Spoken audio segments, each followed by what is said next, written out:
So hello everyone, how are you all? I hope you all are safe at your place. Welcome to the channel Physics Junction by TK Khural. I'm back with another video and the topic of our today's video is escape velocity. But escape velocity करने से पहले हम एक छोटा सा जो हमें uses हैं सैटेलाइट्स के हमें वो करने हैं पहले, उसके बाद हम ये वाला टॉपिक स्टार्ट करेंगे।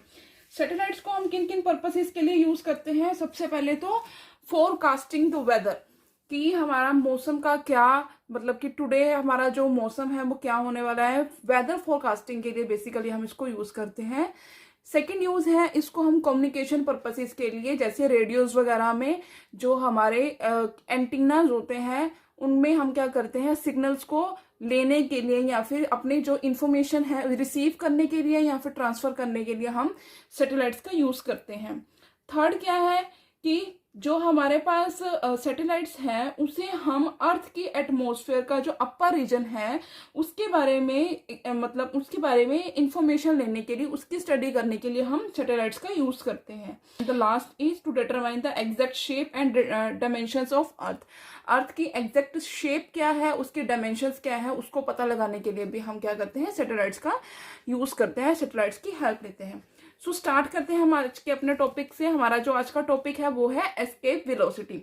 एस्केप वेलोसिटी का मतलब क्या है कि ये कौन सी वेलोसिटी होती है। सपोज करो कि हमने अपने अर्थ की सरफेस से किसी भी बॉडी को प्रोजेक्ट किया है वर्टिकली अपवर्ड डायरेक्शन में एक सर्टेन स्पीड के साथ, और उसका मोशन क्या करेगा उस बॉडी का, वो क्या करेगा, जो ग्रेविटेशनल पुल है उसे अपोज करेगा और जो रेजिस्टेंस है अर्थ के एटमॉस्फेयर में वो उसमें डालेगा। हमने क्या करना है, अर्थ की सरफेस से किसी भी बॉडी को वर्टिकली अपवर्ड डायरेक्शन कौन सी होती है, ये वर्टिकल जो वाई एक्सिस के अलोंग होती है उसे हम वर्टिकल लाइन बोलते हैं। वर्टिकली अपवर्ड हमने किसी भी बॉडी को प्रोजेक्ट किया है और उसकी जो स्पीड है, हमने कोई सर्टेन स्पीड ली है जिससे हमने उस बॉडी को प्रोजेक्ट किया है, और वो क्या करेगी, जो वो बॉडी है वो अर्थ के ग्रेविटेशनल पुल को अपोज करेगी। मीन्स अर्थ का ग्रेविटेशनल पुल उस बॉडी को क्या करेगा, डाउनवर्ड डायरेक्शन में अट्रैक्ट करेगा। बट जो बॉडी है हमने उसे क्या किया है, प्रोजेक्ट अपवर्ड डायरेक्शन में प्रोजेक्ट किया, तो वो क्या करेगी, अर्थ के ग्रेविटेशनल पुल को अपोज करेगी। और जो रेजिस्टेंस है, और रेजिस्टेंस जो होगा अर्थ का वो भी उसको भी क्या करेगी, वो अपोज करेगी, जिसकी वजह से क्या होगा, जो बॉडी है एक सर्टेन हाइट तक क्या करेगी, राइज कर जाएगी। बॉडी क्या है, सर्टेन हाइट तक राइज कर जाएगी। उसके बाद क्या है, वो फिर से जो अर्थ की सरफेस है उसके ऊपर आके वो फॉल कर जाएगी। फिर उसके बाद हमने क्या किया कि हमने जो अपनी प्रोजेक्शन की स्पीड है उसे फिर दोबारा इंक्रीज किया, ताकि वो जो बॉडी है अर्थ की जो ग्रेविटेशनल फील्ड है उससे बाहर निकल जाए। हमने क्या करना है कि हमने उस बॉडी को और ज्यादा स्पीड से प्रोजेक्ट करना है अपवर्ड डायरेक्शन में, ताकि वो बॉडी क्या करे, अर्थ की ग्रेविटेशनल फील्ड से बाहर निकल जाए। मींस कि अर्थ की जो ग्रेविटेशनल फोर्स है उसका उस बॉडी के ऊपर कोई भी इफेक्ट ना पड़े। तो तब वहां पे क्या होगा, जो वो बॉडी है वो क्या करेगी, एक ऐसी हाइट पे पहुंच जाएगी जहां से वो क्या है, वो अपनी मर्जी से जो अर्थ की सरफेस है वहां पे नहीं आ सकती। अपने की ग्रेविटेशनल पुल का इफेक्ट नहीं पड़ेगा जब वो ग्रेविटेशनल फील्ड से बाहर चली जाएगी। तो उस केस में क्या होगा कि वो बॉडी जो है वो अपनी एक सर्टेन हाइट ले लेगी, वहां से वो क्या है, खुद से मतलब जब तक उसके ऊपर कोई एक्सटर्नल हम कोई फोर्स या फिर वर्क डन नहीं करेंगे तब तक वो क्या करेगी, अर्थ की सरफेस के ऊपर वापिस नहीं आ सकती। तो वहां पे हम क्या बोलेंगे कि जो बॉडी है हमारी वो क्या हो चुकी है, एस्केप हो चुकी है। तब हम उसे वहां पे क्या बोलेंगे कि हमारी जो बॉडी है वो एस्केप हो चुकी है, क्योंकि उसने एक सर्टेन रीजन पे, एक सर्टेन हाइट पे पहुंच चुकी है।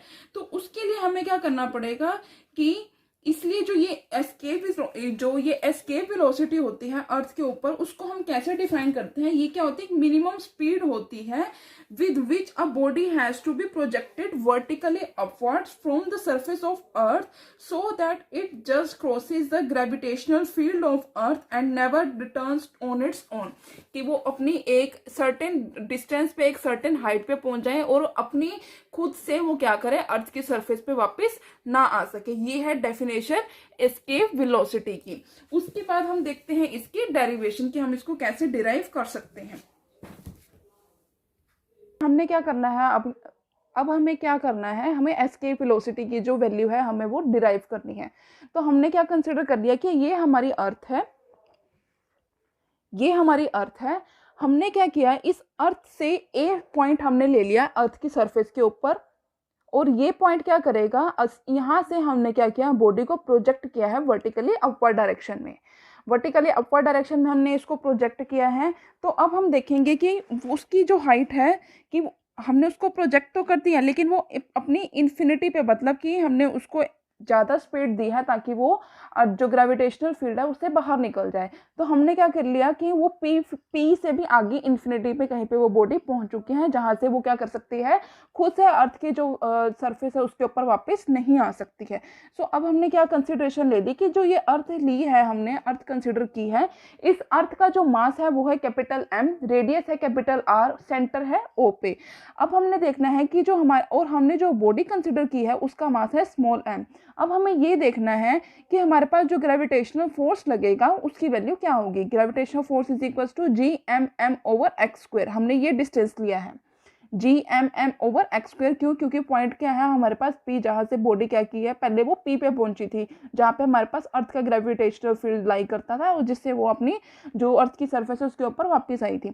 उसके बाद हमने क्या किया, हमने वर्क डन किया पी से लेके क्यू तक। हमने क्या किया कि हमने और जो स्पीड है वो हमने वो वेलोसिटी अप्लाई की ताकि जो बॉडी है ग्रेविटेशनल फील्ड से बाहर निकल जाए। तो उसके लिए हमें वर्क करना पड़ा, तो वो work done, small amount of work done is equal to force into displacement. Force क्या है हमारा, G M M over x square, displacement है d x. Total work done निकालने के लिए हमें क्या करना पड़ेगा, इस वैल्यू को इंटीग्रेट करना पड़ेगा। हमने इंटीग्रेट किया तो हमें इंटीग्रेशन करके ये वैल्यू मिली है। अब जो हमारे पास वर्क डन है, हमने बॉडी का लिया है वर्क डन ग्रेविटेशनल अट्रैक्शन के against from the surface of अर्थ, उसको हम क्या करेंगे कि वो जो वर्क डन है, वो जो वर्क डन होगा वो कॉस्ट होगा किसका, एनर्जी का। वो कॉस्ट किसका होगा, एनर्जी का। तो अब हमने क्या किया है कि वी हमने क्या है, एस्केप वेलोसिटी ले ली है बॉडी की, जो हमने प्रोजेक्ट किया है from the surface of earth. उसके बाद अब हमारे पास काइनेटिक एनर्जी क्या होगी, half M V square, but हमने यहाँ पे वेलोसिटी क्या कंसिडर की है, एस्केप वेलोसिटी वी कंसिडर की है। तो अब हमारे पास यहाँ से क्या है, हमने वी और जो हमारे पास वर्क डन है, इन दोनों को हम इक्वल रखेंगे। जब हम इन दोनों को इक्वल रखेंगे तब देखते हैं कि हमारे पास क्या आंसर मिलता है। Half M v e square is equals to minus G M M over r. यहाँ से वी की वैल्यू क्या आएगी हमारे पास, under the root 2 G M over r. सारी वैल्यू को सोल्व करके हमें ये आंसर मिलेगा। क्योंकि यहाँ से m कैंसिल हो जाएगा, ये 2 यहाँ पे आके मल्टीप्लाई हो जाएगा, और यहाँ पे जो स्क्वायर है वी स्क्वायर जो है, स्क्वायर इक्वल के उधर आके अंडर रूट में चेंज हो जाएगा। सो ये हमें वैल्यू मिली है एस्केप वेलोसिटी की। अब हम इसको फर्दर सिंप्लीफाई कर सकते हैं जी एम की वैल्यू निकाल के। जीएम की वैल्यू कैसे निकाल सकते हैं कि हमारे पास acceleration due to gravity small g की वैल्यू किसके इक्वल होती है, G M over r square. तो वहां से हम जीएम की वैल्यू क्या निकाल सकते हैं, जी आर स्क्वायर। तो यहाँ पे अगर हम जी आर स्क्वायर वैल्यू जीएम की जगह पर डालेंगे तो हमें क्या से मिलेगा, यहाँ पे आ जाएगा small G into R square. तो यहाँ से आर एक कैंसिल हो जाएगा, और हमारे पास जो ओवरऑल वैल्यू बचेगी वो कितनी बचेगी, 2 जी आर वैल्यू यहाँ पे हमें मिलेगी। तो वो हम फर्दर देखते हैं। यहाँ पे हमारी एस्केप वेलोसिटी जो अर्थ की, जो हमने एस्केप वेलोसिटी निकाली है कि किस वेलोसिटी से हम बॉडी को प्रोजेक्ट करें कि वो ग्रेविटेशनल फील्ड से बाहर निकल जाए, तो वो वेलोसिटी हमारे पास ये आई है। अब इसका हम सेकंड मेथड करने वाले हैं। अब हम देखते हैं कि सेकंड मेथड में हम क्या क्या वैल्यूज को फाइंड आउट करते हैं। सो अब हम देखते हैं कि हमारे पास सेकंड मेथड कौन सा है जहां से हम एस्केप वेलोसिटी की वैल्यू को फाइंड आउट कर सकते हैं। तो हमने कंसिडर कर लिया कि वी हमारे पास एस्केप वेलोसिटी है किसी भी गिवन बॉडी की जिसका मास है small am from the surface of अर्थ, और अर्थ का जो मास है वो है कैपिटल एम, रेडियस है कैपिटल आर, और जो बॉडी है वो क्या है, जो ग्रेविटेशनल फील्ड है उससे जस्ट अबव गई है, मीन्स कि वो इन्फिनिटी पे चली गई है वो बॉडी, और वहाँ पे हमारे पास जो टोटल एनर्जी होगी बॉडी की इन्फिनिटी पे वो ज़ीरो हो जाएगी। तो इसलिए हमारे पास जो हमने जो वेलोसिटी ली है उसको हम एस्केप्ड वेलोसिटी बोलेंगे। तो हमने क्या यूज़ करना है, मैकेनिकल एनर्जी का कंजर्वेशन लॉ यूज़ करना है बॉडीज़ के लिए, जिसमें जो किसके इक्वल होता है, kinetic energy plus potential energy of the body from the surface of earth is equals to the total energy at infinity. तो हमने क्या लिया, potential energy plus kinetic energy is equals to total energy at infinity. Potential energy क्या होगी, minus G M M over r, kinetic energy होगी half mve² is equals to 0, क्योंकि total energy at infinity हमने 0 ली है। अब यहाँ से हम ve की वैल्यू कैसे निकालेंगे, इक्वल के उधर लेके जाएंगे, माइनस खत्म हो जाएगा, स्मॉल m से स्मॉल m कैंसिल हो जाएगा, और सेम वही वैसे ही हमारे पास वैल्यू को सॉल्व करेंगे तो हमारी ve की वैल्यू हमें मिल जाएगी। इसे हमने ले लिया इक्वेशन नंबर 1। अब हमने क्या किया है, यहाँ से एक्सेलरेशन ड्यू टू ग्रेविटी किसके इक्वल होती है, gm/r²। यहाँ से हमने gm की वैल्यू निकाली और इस gm की वैल्यू को हमने इधर पुट कर दिया, तो हमने सॉल्व किया तो हमारा आंसर हमें ये मिला इक्वेशन नंबर 2। उसके बाद हमने क्या ले लिया कि कंसिडर कर लिया कि रो हमारे पास डेंसिटी है मटेरियल ऑफ अर्थ की, तब उस केस में हम मास कैसे निकालेंगे, density is equals to mass upon volume. Density किसके इक्वल होता है, मास अपॉन वॉल्यूम। अब हमने यहाँ पे अर्थ को क्या कंसीडर किया हुआ है, एक स्फीयर कंसीडर किया हुआ है। स्फीयर की वॉल्यूम कितनी होगी, 4/3 πr³। तब हमने वहाँ से क्रॉस मल्टीप्लाई करके मास की वैल्यू निकाल ली, ठीक है। मतलब rho density is equals to mass upon volume. मैं यहाँ पे लिख देती हूँ, डेंसिटी को हम रो से डिनोट करते हैं, rho is equals to mass upon volume. Volume है 4/3 πr³, यहाँ पे ये क्रॉस मल्टीप्लाई होगा और m की वैल्यू हमें क्या मिलेगी, 4/3 πr³ रो। उसके बाद हमने क्या करना है, इस मास की वैल्यू को, ये जो हमारे पास मास आया है, इसको हमने फर्स्ट इक्वेशन में पुट करना है। फर्स्ट इक्वेशन में पुट करेंगे, सिंपली सॉल्व करके हमें जो आंसर मिलेगा वो है ये 8πρgr²/3। हमें ये वैल्यू मिलेगी इसको सिंपली सॉल्व करके। अब हम जो इक्वेशन नंबर 1, 2 और 3 है, इनसे हम क्या कंक्लूजन निकाल सकते हैं। सबसे पहला तो ये है कि जो वैल्यू है एस्केप वेलोसिटी की, जो कि बॉडी की escape velocity of a body जो है वो डिपेंड नहीं करेगी उस बॉडी के मास के ऊपर और ना ही एंगल ऑफ प्रोजेक्शन के ऊपर। एंगल ऑफ प्रोजेक्शन के ऊपर भी वो डिपेंड नहीं करेगी। यहाँ से हमें पता चल रहा है कि यहाँ पे जो मास, यहाँ पे मास जो आ रहा है वो किसका है, अर्थ का मास है। बॉडी का मास कहीं पे भी नहीं आ रहा, तो इसलिए वो बॉडी के मास से इंडिपेंडेंट है।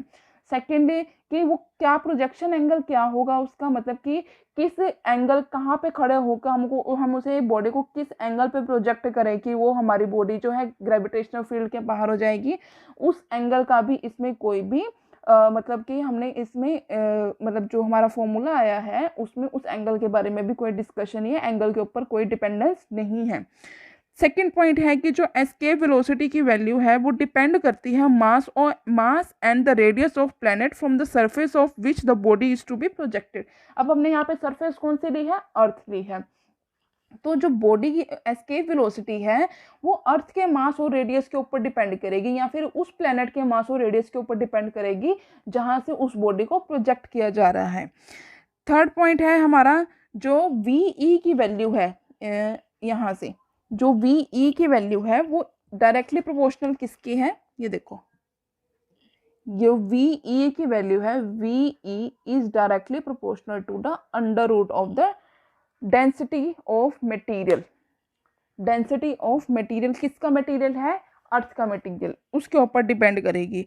अगर हम यहाँ से जो G है अर्थ की, फोर्थ पॉइंट है हमारा कि अगर हम G की वैल्यू पुट कर देते हैं, R की वैल्यू पुट कर देते हैं इस इक्वेशन में, इक्वेशन नंबर, अगर हम यहाँ पे G की और R की वैल्यू सब्स्टिट्यूट करते हैं तो हमारे पास जो एस्केप वेलोसिटी है उसकी वैल्यू हमें ये मिलेगी 11.2 किलोमीटर पर सेकेंड। जो हमारा फिफ्थ पॉइंट है, फिफ्थ पॉइंट क्या कहता है कि अगर हम बॉडी को जो एस्केप वेलोसिटी से कम वेलोसिटी से अगर हम उस बॉडी को प्रोजेक्ट करते हैं तो वो बॉडी जो है उस प्लैनेट की ऑर्बिट पे दोबारा वापस आ सकती है। So that was all about the escape velocity. I hope आपको समझ में आया होगा, आपके लिए बेनिफिशियल होगी। अगर वीडियो आपको अच्छी लगे तो मेरे चैनल को सब्सक्राइब करना, वीडियो को लाइक करना, ताकि मैं ऐसे ही और वीडियोज़ आपके लिए लाती रहूँ। Thanks for watching.